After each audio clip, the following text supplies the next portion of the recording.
幼稚園までの送迎車の中で園児2人をめった刺しにした女。彼女は自分とその娘を守るため刃を振りかざしたんです。2006年2月17日、滋賀県長浜市須磨町。田園風景が広がるのどかなその町で、男性が日課の朝の散歩をしている時のことでした。大変だ。道端にピンク色の幼稚園バッグが落ちているのを見つけた男性。そのバッグのすぐそばにはまだ幼い少女が血まみれで倒れていたんです。男性はすかさず少女に駆け寄りますが、すでに意識はありませんでした。さらに男性はその道沿いの用水路の中で少女と同じ年頃の少年が倒れていることにも気がつきます。それぞれ十数箇所をめった刺しにされ、無残にも道に投げ捨てられていた2人はいずれも同じ幼稚園に通う園児。彼らは園までの送迎車の中で同級生の母親によって殺されてしまったんです。園児2人をめった刺しにし、幼稚園へ向かう送迎車から投げ捨てた女。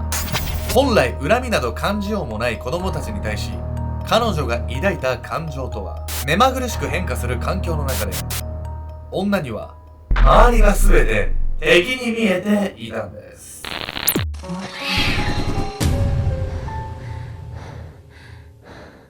おそすけんちゃんです。やみやみこです。あんたさ、配給って見たことある？見たことあるよ。バレーボールの漫画春高バレーってさ、年始に開催されてるんだけど、そこに配給に出てくるキャラのもう写しみみたいな、リアルなんとかって子が出たっていう話題知らない？わかる。俺見たことなかったわ。なんなんだ耳ないじゃない話。今回ご紹介するのは滋賀県で起こった非常に痛ましい殺人事件について。この事件では2人の幼稚園児がめった刺しにされてしまったのですが、なんと犯人はその園児たちの同級生の保護者だったんです。保護者？自分の子供の友達を殺したってこと？そういうことです。信じらんない。幼稚園児同士でなんかいざこざがあったとは考えにくいわよね、この年齢で。これ幼稚園児同士のね、いざこざっていうよりは、犯人は日本の幼稚園そのものにかなりネガティブな感情を抱いていたんです。事件の日、あまりに無残な姿で道端に打ち捨てられていた2人の園児。逃亡中の犯人は無関係を装っていましたが、警察はすぐに彼女が犯人だと気づくんです。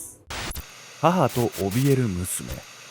2006年2月17日、滋賀県長浜市須磨町。朝9時頃、近隣住民の通報で駆けつけた救急隊員は思わずその顔を歪めました。誰がこんなひどいことを。救急隊員の視線の先にはまだ幼い少女が横たわっていました。そしてそのすぐそばの用水路には彼女と同じ年頃の少年が。2人はそれぞれ血まみれの状態で、そこで何か事件が起きたことは誰の目にも明白でした。被害者はいずれも5歳で地元の幼稚園に通う園児。十数箇所を刺されていた2人はすぐに救急搬送されましたが、間もなく死亡が確認されたんです。その後、警察は滋賀県全域に厳戒態勢を敷き、各地に警察官を緊急配備。現場となった長浜市からは50キロ以上距離があるものの、京都に程近い大津市のインターチェンジでも検問を行っていました。そしてそれは事件発覚から2時間後の午前11時頃、インターチェンジを訪れた白い車へ警察が近寄った時のこと。なんだ、様子がおかしいな。この白い車に乗ってるのが犯人ってことなのかしら？京都方面に逃げようとしてたのね。そうかもしれないんですけど、そもそも警察がね、違和感を覚えたのは運転手に対してではなかったんです。長浜市で発生した殺人事件の関係で検問を行っていると伝え、白い車の運転手の女に事情聴取を始めた警察官。一方で彼はその女のことよりも助手席に乗っている少女のことが気になっていました。見たところ幼稚園児くらいのその少女はどこか怯えているかのように小刻みに震えていたんです。不審に思った警察官は念のため車内を確認することに。そして彼が後部座席のドアを開けると、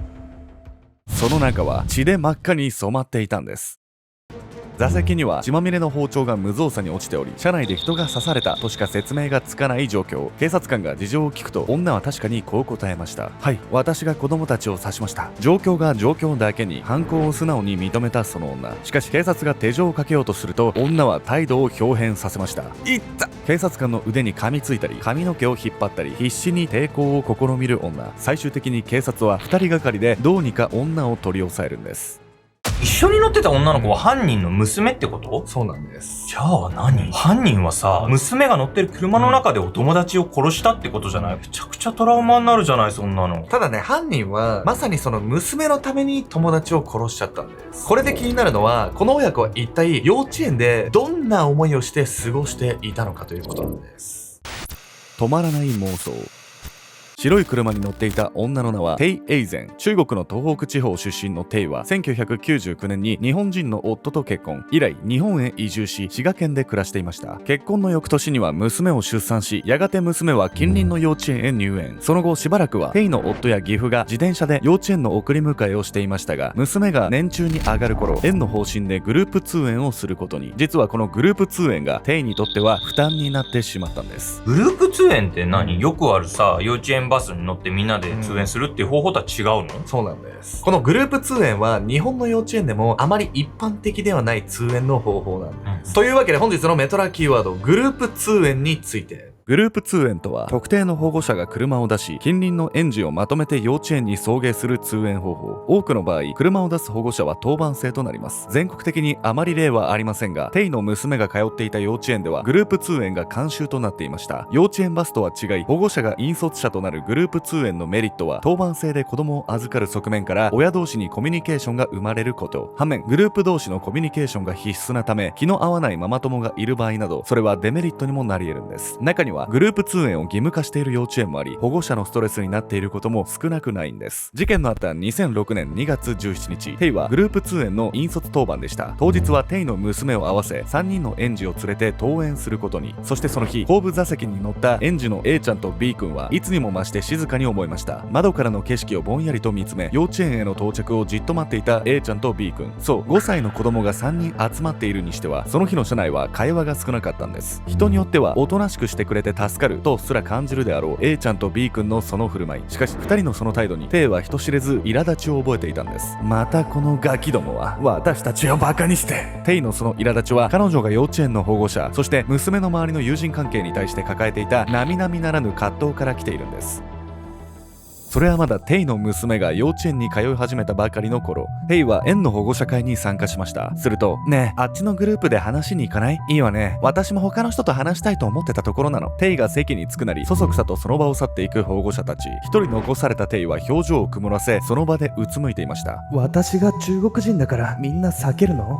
そう、テイは幼稚園の保護者の中でも少し浮いた存在でした。ただその理由は彼女が思うように中国人だからではありません。保護者の多くがテイを避けている理由は、テイが自分の娘以外の園児に対して悪口を言うことがあったため、体型や顔などの外見を時に周りに聞こえるほどの大声で侮辱するテイは、嫌われて当然の振る舞いをしていたんです。めちゃくちゃ感じ悪く思われちゃってんじゃないのよ。どうしてテイはさ、避けられるようになっちゃった原因がね、自分の態度だってことに気がつけなかったのかしらね。普通に考えたらそうなんですけど、実はこの時彼女自身はそんなことに気づけるような精神状態ではなかったんです。もともとはおっとりとした優しい性格だったテイ。彼女は異国での生活と子育てのストレスから娘を産んだ頃から情緒不安定に。さらに幼稚園に入園すると中国には存在しないママ友の文化に馴染めず、その精神状態はさらに悪化。テイは数ヶ月の入院を余儀なくされますが、退院後投薬治療をすぐにやめてしまいました。本人は決して自分が病気だとは思いたくなかったんです。その後も誰かに殺されると突然錯乱を起こしたり、義母の首を絞めたりなど、テイは家庭内でたびたび騒ぎを起こしていました。幼稚園でのおかしな行動もその精神状態のせいでしたが、自分を病気だと思っていないテイには周りの保護者に避けられる意味が分からず、余計に敵意をむき出しに。舐められたらダメだ。日本人の子供に負けないように娘を育てないと。中国人の自分は周囲から舐められている。そんな思い違いからテイは娘が園でどのような扱いを受けているかにも敏感になっていきました。もしかしてさ、娘にも幼稚園で何か起こっちゃうんじゃないの？今のテイの精神状態とかだとさ、ちょっとなんかお互いの喧嘩とかでも、いじめだとかっていう騒ぎになりそうじゃない？お察しの通りで、テイはね、いじめを疑ったんですけど、そもそもそう思った理由がかなりね、斜め上すぎるんですよ。事件前日の2006年2月16日の夜、テイはベッドに横になっていたところ、娘に声をかけられました。ママ、気持ち悪いの。娘はその場で嘔吐してしまい、テイは慌ててビニール袋を彼女の口に当てます。そして不安げに娘の背中をさすりながらこんなことを考えていたんです。これは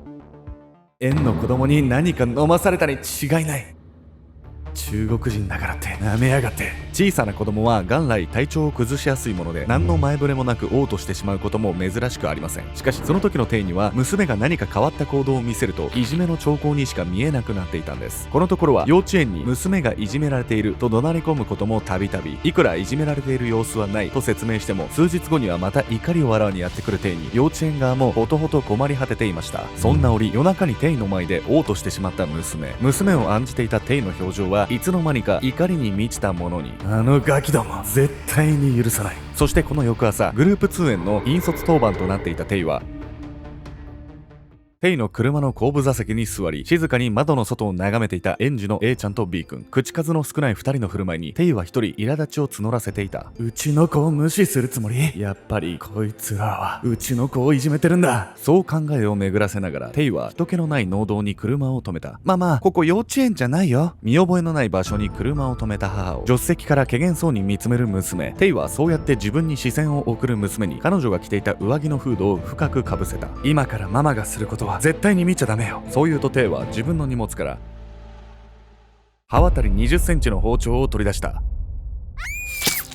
取り出した包丁を手に容赦なく A ちゃんを切りつけたテイ。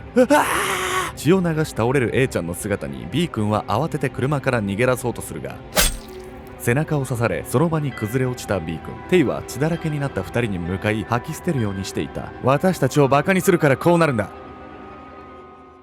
テイは必要に2人を刺した後、その体を車の外へ投げ捨てました。全てを終えた彼女はこの後故郷の中国への逃亡を考え、京都方面へ車を走らせるんです。一方で被せられたフードの隙間から母親の犯行の一部始終を見てしまったテイの娘。彼女は声も出せないままただ震えているしかありませんでした。この状態だともう明らかに子供と一緒にいたら危険よね。でもさ、グループ通園に一緒に参加してた保護者からしても、ちょっと変わった人だっていう見方はしてても、子供に手を出すなんて予想はなかなかできないわよね。テイにも同じ年の娘がいるから、まさかねっていう感じですよね。こうしてテイは殺人犯として裁かれるんですけれども、このテイはね、あろうことか裁判の席で被害者に対してかなりの暴言を吐くんです。殺人ではない。逮捕後、テイは犯行動機について幼稚園での娘に対するいじめに言及。事件当日、A ちゃんと B 君が口数少なく窓の外を見ていたことに関しても、娘が無視されているように感じたと話しました。しかし警察が調査してもやはり幼稚園でのいじめは存在せず、全てはテイの被害妄想だったと結論付けられたんです。そして事件から1年後の2007年2月2日、テイの裁判が改定すると、彼女は犯行についてまた不可解な証言を始めました。私が刺したのは人間ではなく砂人形です。だってあの子供たちからは血が出ていなかったんです。テイはこの後も唾を吐いたり、子供がダダをこねるかのように寝転んで暴れたり、裁判の進行をことごとく妨害しようとしました。逮捕時は殺人を認めていた彼女が裁判で急に態度を変えた理由は、おそらく責任能力なしと判断され無罪となるため、彼女は事件後夫と離婚することになりましたが、その夫に向けて精神病の人は有罪にならないという趣旨の手紙を送っていたんです。曲がりなりにもさ、テイは親だったわけじゃない。殺された子供とか親の気持ち分かりそうなもんじゃない普通。検察やね、警察にもいろいろね、責められたでしょうし、反省するタイミングっていうのはいくらでもあったはずなんです。いくらね、精神状態が異常だったとしても、擁護はね、一切できないですよね。